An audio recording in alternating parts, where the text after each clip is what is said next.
ನೋಡಿ,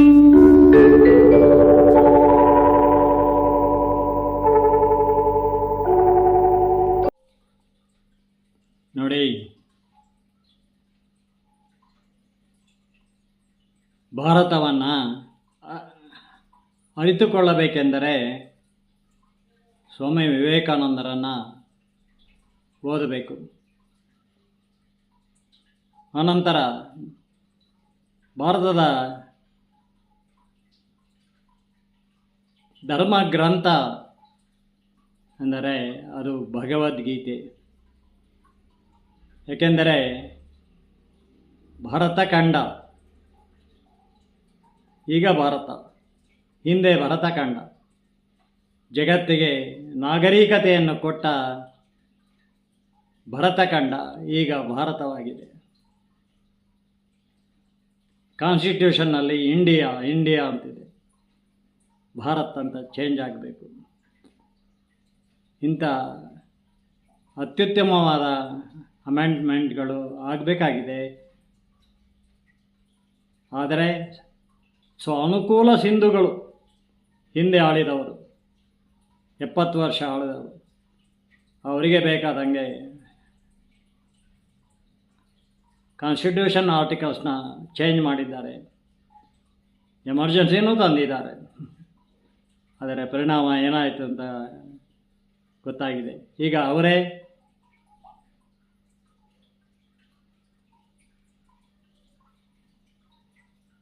ಈಗಿನ ಸರ್ಕಾರಕ್ಕೆ, ಕೇಂದ್ರ ಸರ್ಕಾರಕ್ಕೆ ಅವರೇ ದೂಷಣೆ ಮಾಡ್ತಾರೆ. ಕಾನ್ಸ್ಟಿಟ್ಯೂಷನ್ ಇಟ್ಕೊಂಡು ತೋರಿಸ್ತಾರೆ. ಕಾನ್ಸ್ಟಿಟ್ಯೂಷನ್, ನಾನು ಈಗಾಗಲೇ ಹೇಳ್ದಂಗೆ, ಫಂಡಮೆಂಟಲ್ ರೈಟ್ಸ್, ಧಾರ್ಮಿಕ ಸ್ವಾತಂತ್ರ್ಯ, ವಾಕ್ ಸ್ವಾತಂತ್ರ್ಯ,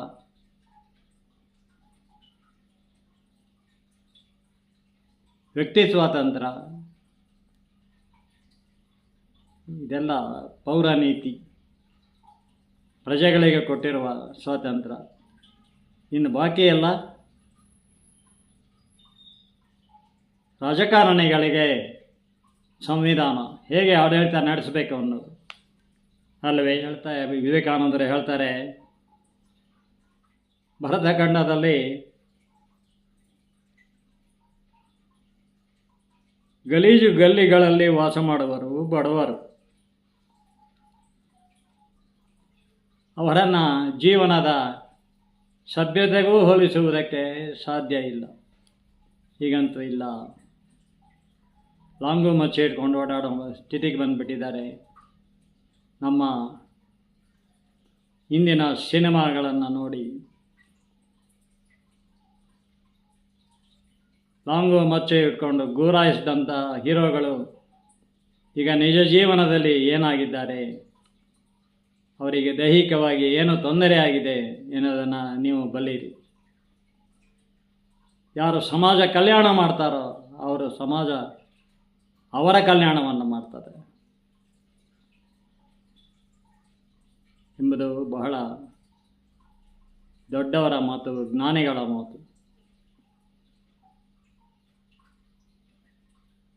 ಸಮಾಜಕ್ಕೆ ಏನನ್ನು ಕೊಡ್ತಾರೋ ಅದು ತಿರುಗಿಸಿ ಅವ್ರಿಗೆ ಕೊಡುತ್ತೆ.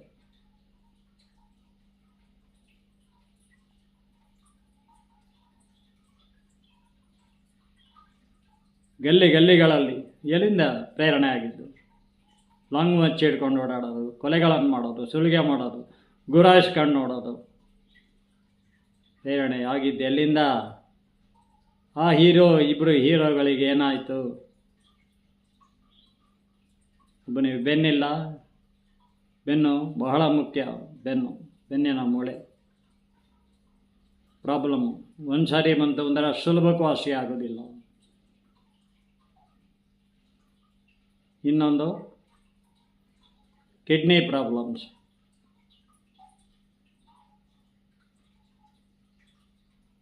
ಹಾಗೇನೆ ಯೂಸ್ ಮಾಡಿದವರಿಗೆ ಹೇಗಿರ್ತಾರೆ ಆ ಪ್ರೊಡ್ಯೂಸರು ಎಂಬುದಕ್ಕೆ ಕುರುಕ್ಷೇತ್ರ ಉದಾಹರಣೆ. ತಾನೇ ನಿರ್ಮಾಪಕನಾಗಿ, ತಾನೇ ಚಿತ್ರಕಥೆ ಬರೆದು, ಡೈಲಾಗ್ಸ್ ಬರೆದು, ನಾವು ನಮಗೆ ಅರ್ಧ ರಾಜ್ಯವನ್ನು ಕೊಟ್ಟರೆ ದ್ರೌಪದಿಯನ್ನು ನಮಗೆ ಕೊಡುವಿರೋ? ಈ ಡೈಲಾಗನ್ನು ಹೀರೋ ಹೇಳ್ತಾನೆ.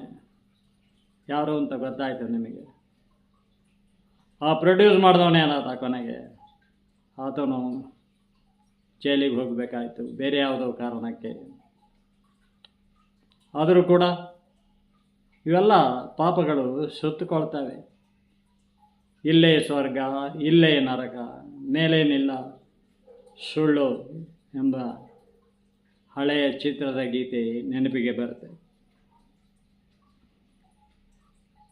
ಇತರ ದೇಶದಲ್ಲಿ ಅಸಭ್ಯರು, ಸೋಮಾರಿಗಳು ಮಾತ್ರ ಬಡವರಾಗುವುದಕ್ಕೆ ಸಾಧ್ಯ. ಇಲ್ಲಿ ಈಗ ಭಿಕ್ಷೆ ಬೇರೆ ಕೊಟ್ಬಿಟ್ಟಿದ್ದಾರೆ, ಅನ್ನ ಭಿಕ್ಷೆ. ಹೆಂಗಿದ್ರೆಲ್ಲ ಬಸ್ಸಲ್ಲಿ ಓಡಾಡ್ಬೋದು ಫ್ರೀಯಾಗಿ. ಗೃಹಲಕ್ಷ್ಮಿ,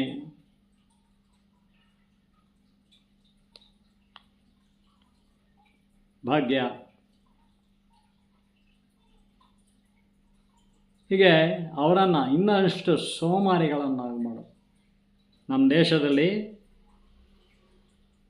ಅಸಭ್ಯರು ಸೋಮಾರಿಗಳಾದರೆ ಇಲ್ಲಿ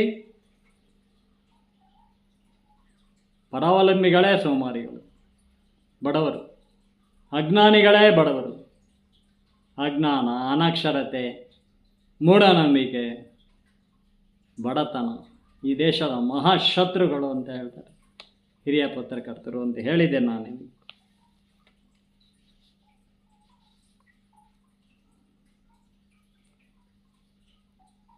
ನೋಡಿ, ಹೇಳ್ತಾರೆ ವಿವೇಕಾನಂದರು, ಭಾರತೀಯರು ತಮ್ಮ ಧರ್ಮವನ್ನು ಈ ಸಮಾಜದ ಕಟ್ಟುಪಾಡುಗಳನ್ನು, ಸಮಾಜದ ರೀತಿ ನೀತಿಗಳನ್ನು ಯಾವುದ್ರ ಮೇಲೆ ಅವಲಂಬಿಸಿದೆ? ಧಾರ್ಮಿಕತೆಯ ಮೇಲೆ ಅವಲಂಬಿಸಿದೆ. ಕೇಳಿದ ನೀತಿ ಕರ್ಮವಾದರೆ ಮಾಡಿದ ಕೆಲಸ ಧರ್ಮ ಆಗ್ತದೆ. ಅಂಥ ಧರ್ಮವನ್ನು ದೇವರು ಮೆಚ್ತಾನೆ. ಭಾರತೀಯರು ತಮ್ಮ ಧರ್ಮವನ್ನು ಮತ್ತು ಸಮಾಜದ ಕಟ್ಟುಪಾಡುಗಳನ್ನು ಬದಲಾಯಿಸಿದರೆ ಭರತ ಖಂಡವೇ ಉಳಿಯುವುದಿಲ್ಲ, ಭಾರತವೇ ಉಳಿಯುವುದಿಲ್ಲ ಎನ್ನುವ ಮಾತನ್ನು ಹೇಳ್ತಾರೆ. ಪಾಶ್ಚಾತ್ಯರ ಅನುಕರಣೆ ಏನಾಗ್ತಾ ಇದೆ ಈಗ ನೀವು ನೋಡ್ತಾ ಇದ್ದೀರಿ. ಏಕೆಂದರೆ ಭಾರತದ ಜನಾಂಗದ ಜೀವಾಳವೇ ಧರ್ಮ, ದೇವರು ಮೆಚ್ಚುವಂತಹ ಧರ್ಮ. ದೇವರು ಮೆಚ್ಚುವಂತಹ ಧರ್ಮ ಹೇಗಿರ್ತದೆ? ರೀತಿ ನೀತಿಗಳಿಂದ ಕೂಡಿರ್ತದೆ, ಒಳ್ಳೆಯ ವ್ಯಕ್ತಿತ್ವದಿಂದ ಕೂಡಿರ್ತದೆ. ನನ್ನ ಆಂತರ್ಯದಲ್ಲೂ ದೇವರಿದ್ದಾನೆ, ಹೊರಗೂ ಇದ್ದಾನೆ, ಎಲ್ಲೆಲ್ಲೂ ಇದ್ದಾನೆ. ವಿಶಿಷ್ಟಾದ್ವೈತ. ಆ ದೇವರಿಗೆ ನಾವು ಅಂಜಿ ನೋಡಿಕೊಳ್ಬೇಕು, ನನ್ನೊಳಗೆ ಇದ್ದಾನೆ ಅಲ್ಲವೇ? ನಾವು ಕಲಿತುಕೊಳ್ಳಬೇಕಾದ ಮತ್ತೊಂದು ಮುಖ್ಯ ವಿಷಯವಿದೆ. ನಿಜವಾಗಿಯೂ ಇನ್ನೊಬ್ಬರಿಗೆ ನಾವು ಸಹಾಯ ಮಾಡುವುದು ಬಹಳ ಕಷ್ಟ ಭಾರತದಲ್ಲಿ. ಭಾರತ ಬಡಬಗ್ಗರ ದೇಶ, ಹಳ್ಳಿಗಳ ದೇಶ, ನದಿ ಕೊಳ್ಳಗಳ ದೇಶ. ಒಂದು ಕಡೆಯಿಂದ ಬಡತನ ನಿರ್ಮೂಲನೆ ಮಾಡಬೇಕು ಅಂತ ಮೋದಿ ಅಂತ ಪ್ರಧಾನಿಗಳು ಪ್ರಯತ್ನ ಪಟ್ಟರೆ, ಇನ್ನೊಂದು ಕಡೆಯಿಂದ ಶುರುವಾಗ್ತಾರೆ. ಜನಸಂಖ್ಯೆ ಹೆಚ್ಚಿದಂಗೆ ಪ್ರಪೋರ್ಷನೇಟಾಗಿ ಯಾವ ಜನಾಂಗ, ಯಾವ ಸಂಸ್ಕೃತಿಯೂ ಕೂಡ ಇನ್ನೂ ಪರಿಪೂರ್ಣವಾಗಿಲ್ಲ ಅಂತ ಹೇಳ್ತಾರೆ ವಿವೇಕಾನಂದರು. ಆ ಕಾಲದಲ್ಲಿ ಇವತ್ತಿಗೂ ಆಗಿಲ್ಲ.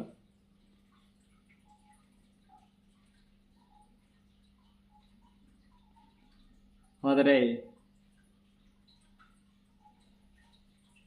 ಧರ್ಮ ಅಂದರೇನು? ಸಂಸ್ಕೃತಿ ಅಂದರೇನು? ಸಂಸ್ಕಾರ ಅಂದರೇನು?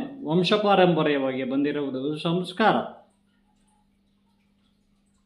ನೀವು ಬೆಳೆಸ್ಕೊಳ್ಳೋದು ಸಂಸ್ಕೃತಿ.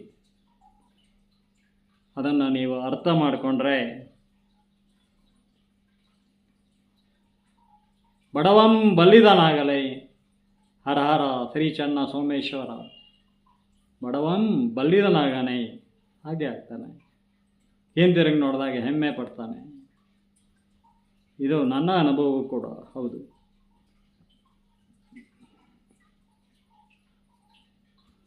ಒಂದು ಜನಾಂಗದ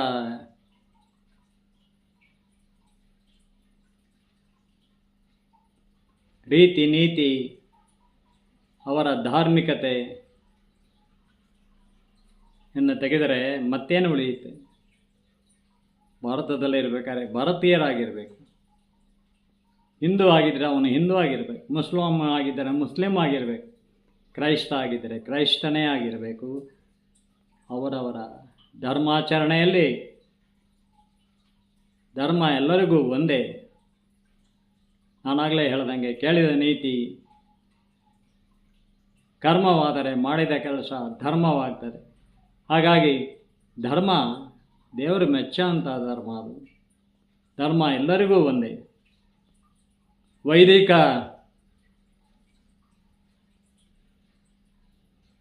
ಅಂದರೆ ಏನು? ವೈದಿಕರು ಪುರೋಹಿತರು ಅಂದರೆ ಏನು? ವೇದ ಅಂದರೆ ಬ್ರಹ್ಮಾಂಡಕ್ಕೆ ಸಂಬಂಧಿಸಿದೆ. ವೇದಾಂತ ಅಂದರೆ ಅದರ ಆಚೆ ಇರುವ ಅಲೌಕಿಕ ಶಕ್ತಿಗೆ ಸಂಬಂಧಿಸಿದೆ.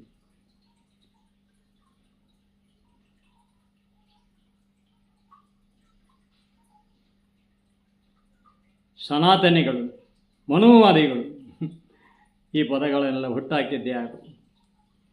ಅದಕ್ಕೋಸ್ಕರ ಬ್ರಿಟಿಷ್ನವರು ಬಂದು ಡಿವೈಡ್ ಆ್ಯಂಡ್ ರೂಲ್ ಮಾಡಿದ್ರು ಸಣ್ಣ ಸಣ್ಣ ರಾಜ್ಯಗಳನ್ನು. ಈಗ ದಲಿತರು, ಮುಸ್ಲಿಮರು, ಹಿಂದೂಗಳು ಎಂದು ಒಡೆದು ಆಳುವ ನೀತಿಯೇ. ಮೀರ್ಸಾಧಕರು ಅಲ್ಲವೇ ಅಂಥವರು? ರಾಜಕೀಯದಲ್ಲೇ ಇರಲಿ, ಜನಸಾಮಾನ್ಯರಲ್ಲೇ ಇರಲಿ ಅಲ್ಲವೇ ದೇಶವನ್ನು ಒಡೆದು ಆಳುವ ನೀತಿ. ನಾವೆಲ್ಲ ಒಂದವರು, ನಾವೆಲ್ಲ ಭಾರತೀಯರು, ನಾವೆಲ್ಲ ಇಲ್ಲೇ ಹುಟ್ಟಿ ಬೆಳೆದವರು, ಹೊರಗಿನಿಂದ ಬಂದವರು ಇಲ್ಲೇ ಬೆಳೆದವರು, ಇಲ್ಲೇ ಉಸಿರಾಡಿದವರು, ಇಲ್ಲಿನ ಆಹಾರವನ್ನೇ ಸೇವನೆ ಮಾಡಿದರು. ನಮ್ಮ ಆಹಾರ ವ್ಯವಹಾರಗಳನ್ನು ನಾವು ಕೂಡ ಬಿಟ್ಟಿಲ್ಲ, ಅದು ಇಲ್ಲೂ ಸಿಗುತ್ತೆ ಈಗ ಅಂತ ಅನಿವಾಸಿ ಭಾರತೀಯರು ಕೂಡ ಚಿಂತನೆ ಮಾಡ್ತಾರೆ ಅಲ್ಲವೇ?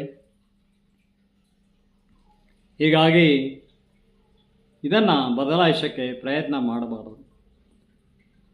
ಮನುವಾದಿಗಳು ಅಂದರೆ ಮನುಷ್ಯರೇ. ಮನು ಅಂದರೆ ಮನುಜ ಸಂಕುಲ. ಇದು ಎಲ್ಲರೂ ಮನುವಾದಿಗಳೇ. ಬ್ರಾಹ್ಮಣರು ಮಾತ್ರ ಅಲ್ಲ, ಹಿಂದೂಗಳು ಮಾತ್ರ ಅಲ್ಲ ಮನುವಾದಿಗಳು. ರಾಜಕೀಯದಲ್ಲಿ ಓಟಿನ ಬೇಳೆ ಬೇಯಿಸ್ಕೋಬೇಕು, ವೋಟ್ ಬ್ಯಾಂಕ್ ಮಾಡಬೇಕು ಅವರು. ಹೀಗಾಗಿ ಅವರ ಬಾಲಬುಡಕರು ಯಾರೋ ಇಂಥ ಪದಗಳನ್ನು ಹುಟ್ಟಾಕ್ತಾರೆ. ಅದನ್ನು ಬಳಸ್ಕೋಬೇಕಾದ್ರೆ ನೀವು ಯೋಚನೆ ಮಾಡಬೇಕು. ದಲಿತರೆಲ್ಲ ದೇವಸ್ಥಾನಗಳಲ್ಲಿ ಪೂಜೆ ಮಾಡ್ತಾರೆ, ಈಗ ಮದುವೆ ಮಾಡ್ತಾರೆ.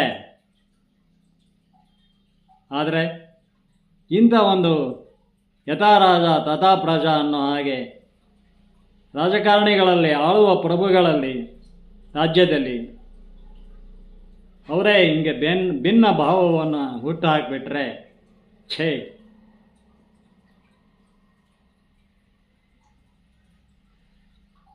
ಲವ್ ಮ್ಯಾರೇಜ್ಗಳು ಕೂಡ ಈಗ ಫೇಲ್ ಆಗ್ತಾ ಇದ್ದಾವೆ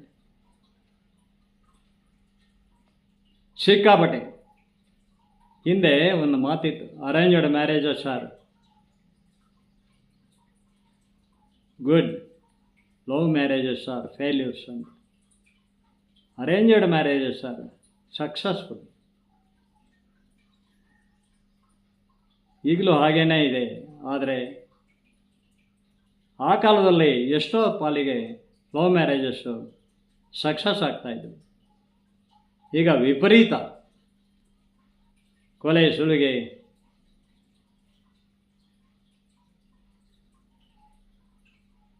ಕಾಮುಕರು, ಮತಾಂಧರು, ಧನಮದ,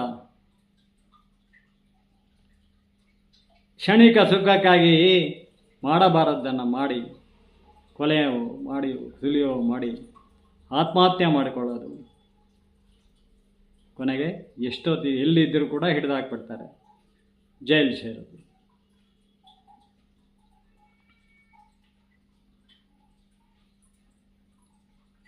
ನಾವು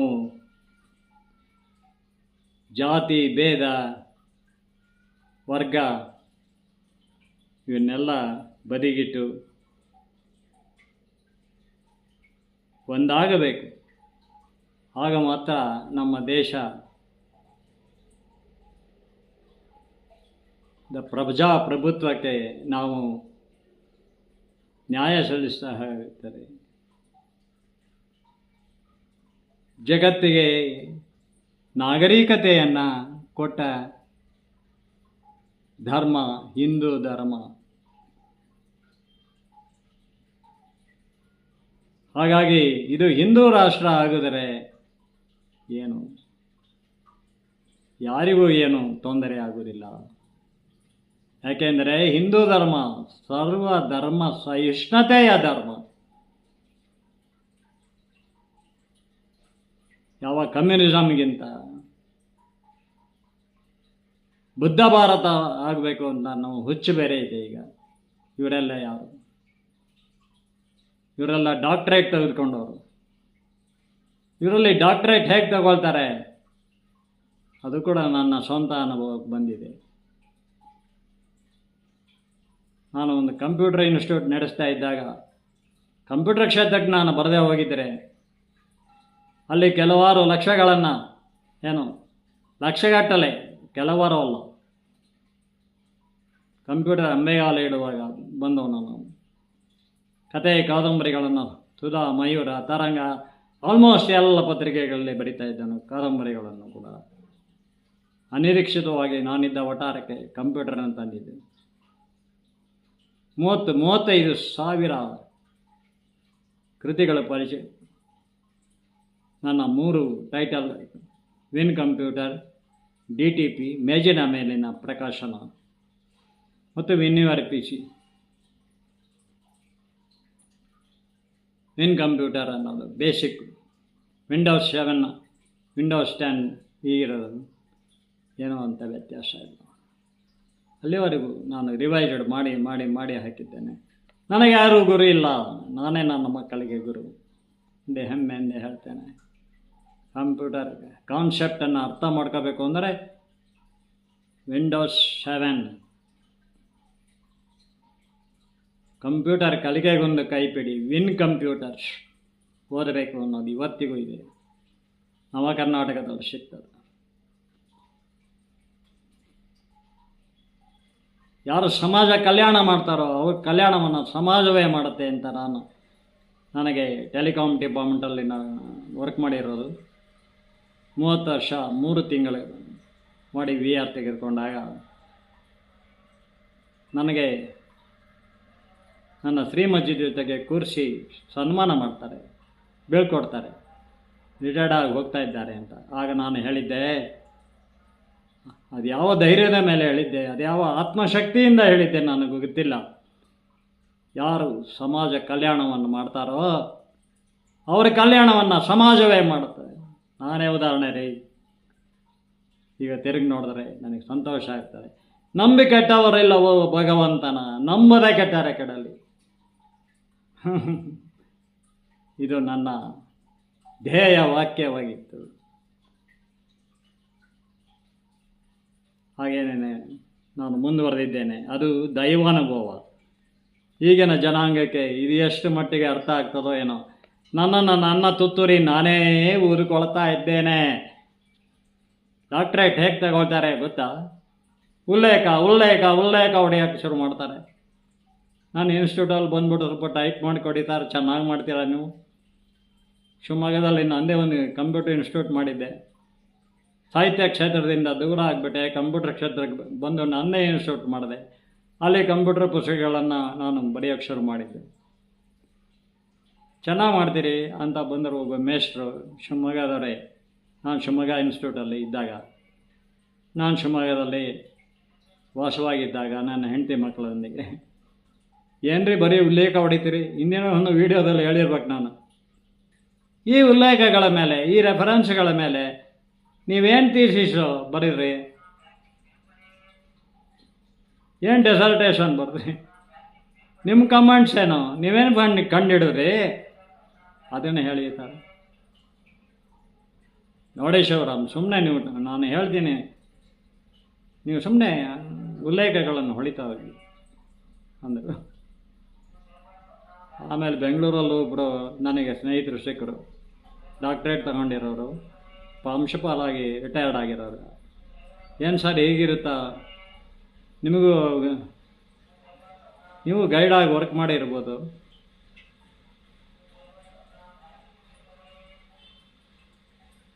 ಡಾಕ್ಟ್ರೇಟ್ ತಗೊಳ್ಳೋರಿಗೆ ಅವ್ರ ಥೀಸಿಸ್ಗಳೆಲ್ಲ ನಿಮ್ಮ ಹತ್ರ ಬಂದಿರ್ಬೋದು. ಹೌದು ಶಿವರಾಮ್, ನೀವು ಹೇಳೋದಂಗೆ ಸರಿ. ಈಗ ಇನ್ನೂ ಅಧ್ವಾನ ಆಗಿದೆ. ನನಗೆ 10 ಬಂದಿದ್ದು, ಅದರಲ್ಲಿ ಒಬ್ಬನೇ ನೋಡಿ ಚೆನ್ನಾಗಿ ಬರೆದಿದ್ದು, ಬರೀ 300 ಪೇಜ್ ಬರೆದಿದ್ದ. ಬಾಕಿಯವರೆಲ್ಲ ಸಿಕ್ಕಾಪಟ್ಟೆ ಬರೆದಿದ್ರು ಪೇಜ್ಗಳು, ಎಲ್ಲ ಉಲ್ಲೇಖಗಳೇ ನೀವು ಹೇಳ್ದ ಹಾಗೆ. ಈಗಲೂ ಹಾಗೇನೆ. ಈಗೇನಾಗಿದೆ, ಯಾಕಿದ್ದೀನಿ ಹೇಳ್ತಾ ಇದ್ದೀನಿ, ಡಾಕ್ಟ್ರೇಟ್ ತೆಗೆದುಕೊಂಡಿರೋನು ವಿಡಿಯೋ ಮಾಡಿ ಏನು ಹೇಳಿದ್ರು ಎಲ್ಲರಿಗೂ ಹೇಳ್ತಾ ಇಲ್ಲ ನಾನು, ಒಳ್ಳೆಯವರಿದ್ದಾರೆ, ಇದನ್ನು ಗಮನದಲ್ಲಿ ಇಡಿ. ಎಲ್ಲ ಕ್ಷೇತ್ರದಲ್ಲೂ ಕೆಟ್ಟವರೇ ಇರ್ತಾರೆ ನೋಡಿ.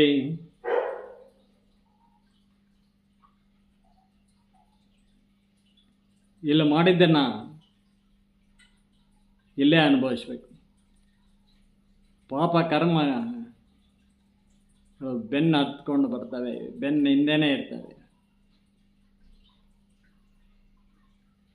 ಹಿಂದೆ ಮಾಡಿದ ಕೆಟ್ಟ ಕರ್ಮದ ಪರಿಣಾಮ ಈಗ ಕೆಲಸ ಮಾಡುತ್ತದೆ. ಹಿಂದೆ ಮಾಡಿದ ಒಳ್ಳೆಯ ಕೆಲಸದ ಪರಿಣಾಮ ಈಗ ಕೆಲಸ ಮಾಡ್ತಾ ಇದೆ. ಅದನ್ನು ನಾನು ಅನುಭವಿಸ್ತಾ ಇದ್ದೀನಿ, ಆ ಸಂತೋಷವನ್ನು.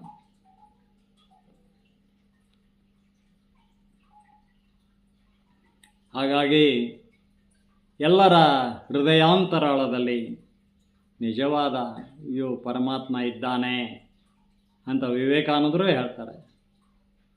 ಅವನಿಗೆ ನಿಷ್ಠೆಯಿಂದ ನಡ್ಕೊಳ್ಬೇಕು. ಅವನ ಸದಾ ಹಗಲಿರುಳು ತೋರಿಸ್ತಾ ಇರ್ತಾನೆ, ಇದು ತಪ್ಪು, ಇದು ಸರಿ, ಇದು ತಪ್ಪು. ಕುಡಿಯೋದು, ತಿನ್ನೋದರಿಂದ ಎಲ್ಲದರಲ್ಲೂ ಅವನು.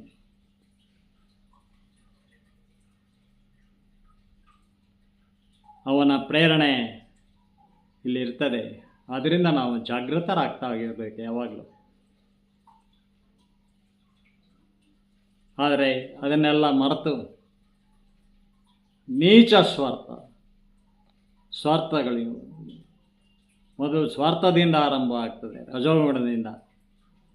ತಮೋಗುಣದಲ್ಲಿ ನೀಚ ಸ್ವಾರ್ಥ ಆಗ್ತದೆ, ಸತ್ವಗುಣದಲ್ಲಿ ಕಿಂಚಿತ್ ಸ್ವಾರ್ಥ ಇರ್ತದೆ. ಭಗವದ್ಗೀತೆ ಹೇಳುವುದೇ ತ್ರಿಗುಣಾತ್ಮಕ ತತ್ವ ಅಂತ ನಾನು ಘಂಟಾಘೋಷವಾಗಿ ಹೇಳ್ತೇನೆ.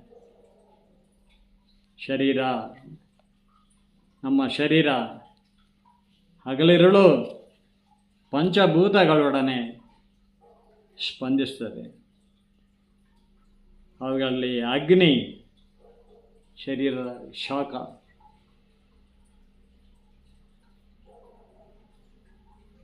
ಅಗ್ನಿ ವಾಯು, ಆಕಾಶ, ಭೂಮಿ, ನೀರು, ಈ 5 ಬೆರಳಲ್ಲೇ ಇದೆ. ಹೆಬ್ಬೆಟ್ಟು ಅಗ್ನಿ, ವಾಯು, ಆಕಾಶ, ಭೂಮಿ, ನೀರು. ಶರೀರ ನಾವು ಶಾಖದಿಂದ ಇರಬೇಕು, ನಾರ್ಮಲ್ ಟೆಂಪರೇಚರ್ ಯಾವಾಗಲೂ. ಅಗ್ನಿ, ಋಗ್ವೇದ ಒಂದೇ ಇದ್ದಿದ್ದು ಮೊದಲೇ. ಋಗ್ವೇದದಲ್ಲಿ ಅಗ್ನಿ ಬಹಳ ಮುಖ್ಯ ಆಗ್ತದೆ. ವೇದ ಅಂದ್ರೇನು? ಬ್ರಹ್ಮಾಂಡಕ್ಕೆ ಸಂಬಂಧಿಸಿದ್ದು. ವೇದಾಂತ ಅಂದರೆ ಅದರ ಆಚೆ ಇರೋ ಅಲೌಕಿಕ ಶಕ್ತಿಗಳು, ಅದಕ್ಕೆ ಸಂಬಂಧಿಸಿದ್ದು ವೇದಾಂತ. ತತ್ವಗಳು, ಆದರ್ಶಗಳು, ತತ್ವಾದರ್ಶಗಳು. ವೈದಿಕರಂದರೆ ಯಾರ್ರೀ? ವೇದಾಧ್ಯಯನ ಮಾಡಿದವರು ವೈದಿಕರು, ವೇದಾಧ್ಯಯನ ಮಾಡಿದವರು. ದಲಿತರು ಇರ್ಬೋದು, ಇತರೆ ಜಾತಿಯವರು ಇರ್ಬೋದು, ಶೂದ್ರರು ಇರ್ಬೋದು. ಮುಖ್ಯವಾಗಿ ದಲಿತರು ಈಗ ಅವರು ಹಿಂದೂ ಧರ್ಮದವರೇ, ಅವರು ಪೂಜೆ ಮಾಡ್ತಾರೆ. ವೇದ ಬ್ರಹ್ಮಾಂಡಕ್ಕೆ ಸಂಬಂಧಿಸಿದ ಶ್ಲೋಕಗಳನ್ನು ಹೇಳಿ ಆ 5 ಶಕ್ತಿಗಳನ್ನು ಆವಾಹನೆ ಮಾಡೋದು ಪೂಜೆ ಮಾಡುವಾಗ. ವೇದೋಕ್ತವಾಗಿ ಆಗಮಶಾಸ್ತ್ರದಲ್ಲಿ, ಆಗಮ ಅಂದರೆ ಪೂಜೆ ಪುನಸ್ಕಾರ ಮಾಡೋದು. ವೇದ ಅಂದರೆ ಬ್ರಹ್ಮಾಂಡದಲ್ಲಿರುವ ಆ ಅಲೌಕಿಕ ಶಕ್ತಿಯನ್ನು ಆವಾಹನೆ ಮಾಡೋದು. ದಲಿತರು ಕೂಡ ಶೂದ್ರರು ಕೂಡ ಗೃಹ ಪ್ರವೇಶ ಮಾಡುವಾಗ ಪುರೋಹಿತರನ್ನು ಕರೆಸ್ತಾರೆ, ಹೋಮ ಮಾಡ್ತಾರೆ, ಅಗ್ನಿ ಮಾಡ್ತಾರೆ, ಅಗ್ನಿಹೋತ್ರನ ಅಲ್ಲವೇ? ಯಾಕೆ ಇಲ್ಲದೆ ಇರೋದನ್ನೆಲ್ಲ ಮನುವಾದಿಗಳು, ಸನಾತನಿಗಳು ಛೇ. ಈಗ ನೋಡೋಣ, ಋಗ್ವೇದ ಏನು ಹೇಳ್ತಾರೆ, ನನ್ನ ತಿರುಮಲೇಶನ ತ್ರಿಗುಣಾತ್ಮಕ ಪ್ರಪಂಚದಲ್ಲೇ ಹೇಳ್ತೇನೆ. ಋಗ್ವೇದ, ಸಾಮವೇದ, ಯಜುರ್ವೇದ, ಅಥರ್ವವೇದ. ಋಗ್ವೇದ ಹಿಂದೆ ಒಂದ್ಸರಿ ನಾನು ವಿಡಿಯೋದಲ್ಲಿ ಹೇಳಿದ್ದೇನೆ. ಅಗ್ನಿಯಿಂದ ಏನೆಲ್ಲ ಕಾರ್ಯವು ಬ್ರಹ್ಮಾಂಡ ಅಥವಾ ಪಿಂಡಾಂಡದಲ್ಲಿ ನಡೆಯುವುದೋ, ಅಗ್ನಿಯಿಂದ ಏನೆಲ್ಲ ಕಾರ್ಯವು ಬ್ರಹ್ಮಾಂಡ ಅಥವಾ ಪಿಂಡಾಂಡದಲ್ಲಿ ನಡೆಯುವುದೋ ಅದೇ ಋಗ್ವೇದ. ಅಂದರೆ ಅಗ್ನಿಯಿಂದಾಗುವ ಸಮಸ್ತ ಶಕ್ತಿಯನ್ನು ಶಬ್ದ ಶಕ್ತಿಯಲ್ಲಿ ಹೇಳುವುದೇ ಋಗ್ವೇದ. ಅಗ್ನಿಯಿಂದಾಗುವ ಸಮಸ್ತ ಶಕ್ತಿಯನ್ನು ಶಬ್ದ ಶಕ್ತಿಯಲ್ಲಿ ಶ್ಲೋಕಗಳಲ್ಲಿ ಹೇಳುವುದೇ ಋಗ್ವೇದ. ಋಗ್ವೇದದ ಬಗ್ಗೆಯೂ ಕೂಡ ವಿವೇಕಾನಂದರು ಹೇಳ್ತಾ ಹೋದರೆ ಬಹಳಷ್ಟಿದೆ.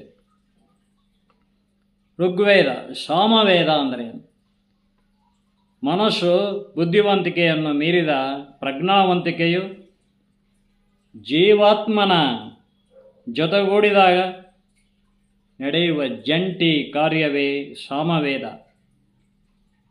ಇಲ್ಲಿ ಸೂರ್ಯನಿಂದ ಹೊರಡುವ ಶಕ್ತಿಗೆ ಅದಿತಿ, ಚಂದ್ರನಿಂದ ಹೊರಡುವ ಶಕ್ತಿಗೆ ದಿತಿ.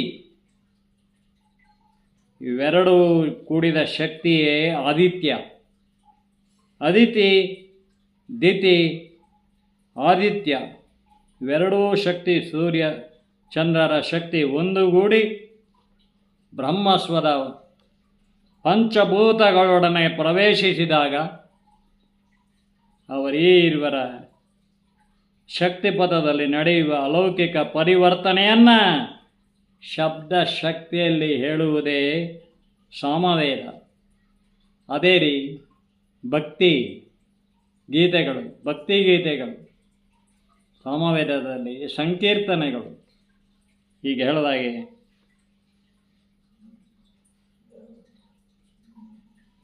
ಎಲ್ಲವನ್ನೂ ಕೂಡ ಶಕ್ತಿಪಥದಲ್ಲಿ ಆ ಅಲೌಕಿಕ ಪರಿವರ್ತನೆಯನ್ನು ಹಾಡಿ ಹೊಗಳುವುದು ಸಾಮವೇದ.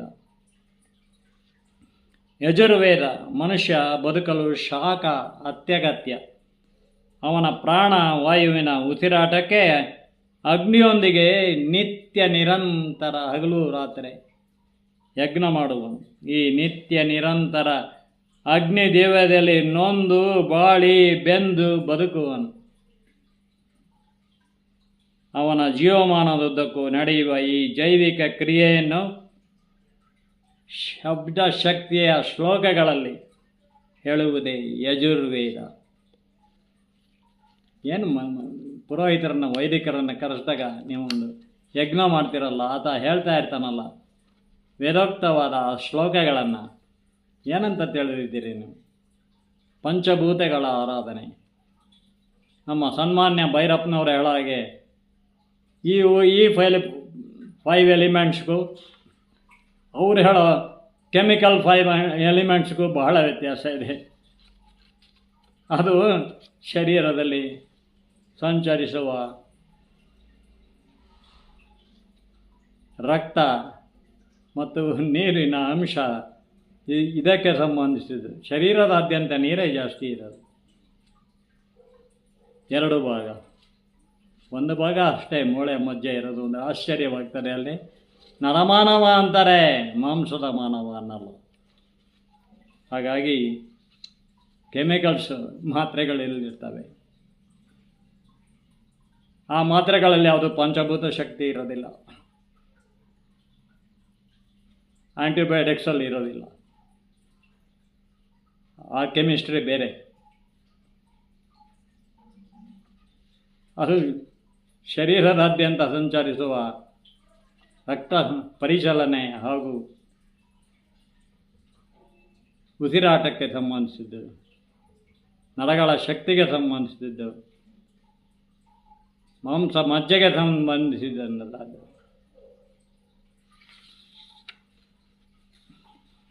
ಇನ್ನು 4ನೇದು ಅಥರ್ವ ವೇದ. ಮೊದಲೇ ಇದ್ದಿದ್ದು ಋಗ್ವೇದ, ಅದನ್ನು ಇನ್ನೂ 3 ಭಾಗಗಳನ್ನಾಗಿ ಮಾಡಿದವರು ವೇದವ್ಯಾಸರು.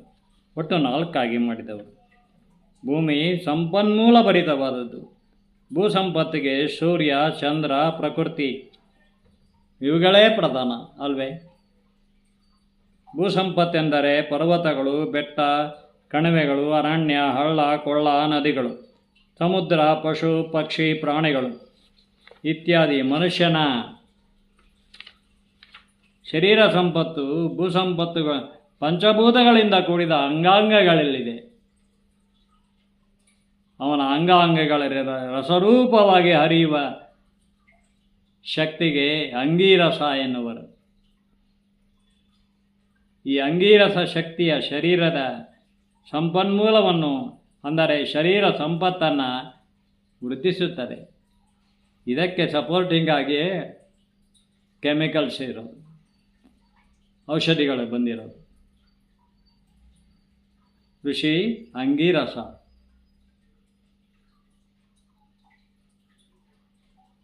ಹೇಳೋದನ್ನು ಅರ್ಥ ಸ್ಪಷ್ಟತೆ ಇರಬೇಕು. ಆದರೆ ಮೇಯ್ನ್ ಯಾವುದು? ಪಂಚಭೂತಗಳು ಬಹಳ ಮುಖ್ಯ. ಹಗಲಿರುಳು ಅದಕ್ಕೆ ಸ್ಪಂದಿಸಬೇಕು. ಶರೀರ ತಣ್ಣಗಾಯಿತು, ಉಸಿರಾಡಲ್ಲ ಅಂತಂದರೆ ಎಷ್ಟೊಂದು ಪ್ರಯತ್ನ ಮಾಡ್ತಾರೆ. ಆ ಪಂಚಭೂತಗಳಿಗೆ ಸ್ಪಂದಿಸದೆ ಹೋದರೆ ಶರೀರ ಇವೆಲ್ಲ ವೇಸ್ಟು. ಅಂಗಿರಸ ಇದು ಶರೀರದಾದ್ಯಂತ ಸಂಚರಿಸುವ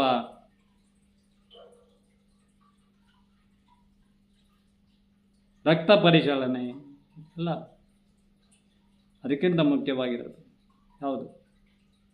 ಅಗ್ನಿ ಹಾಗೂ ವಾಯು. ಪಂಚಪ್ರಾಣಗಳು. ಪಂಚಪ್ರಾಣಗಳೆಂದರೆ ಅದು 5 ವಿಧದಲ್ಲಿ ವಾಯು ಶರೀರದಾದ್ಯಂತ ಸಂಚರಿಸ್ತಾ ಇರ್ತದೆ. ಪ್ರಾಣವಾಯು, ಅಪಾನವಾಯು,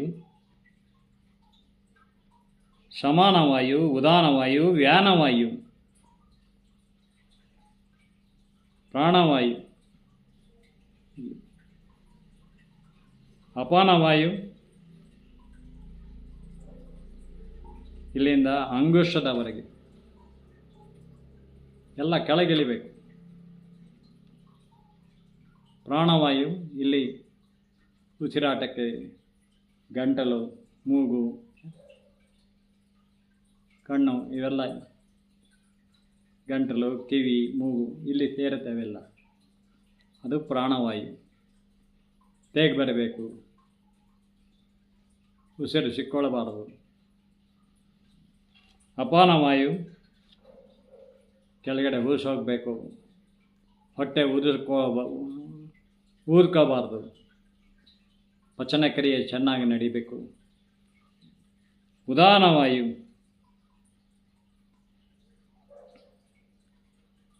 ಶಿರೋಭಾಗದಿಂದ ಮಸ್ತಿಷ್ಕದವರೆಗೆ ಉದಾನವಾಯು ಇಲ್ಲಿಂದ. ವ್ಯಾನವಾಯು ರಕ್ತ ಪರಿಚಲನೆಗೆ ಇದಕ್ಕೆಲ್ಲ 5 ವಿಧದಲ್ಲಿ ವಾಯು ಸಂಚಾರ ಮಾಡ್ತಾ ಇರುತ್ತೆ. ಇದನ್ನು ಪಂಚಪ್ರಾಣಗಳು ಅಂತ ಹೇಳ್ತಾರೆ. ಧ್ಯಾನ ಯೋಗದಲ್ಲಿ ಇದು ಬಹಳ ಮುಖ್ಯ ಆಗ್ತದೆ. ಧ್ಯಾನ ಯೋಗದಲ್ಲಿ ಓಂಕಾರ, ಓಂ ನಾರಾಯಣಾಯ, ಓಂ ನಮೋ ನಾರಾಯಣಾಯ, ಓಂ ನಮೋ ನಾರಾಯಣಾಯ,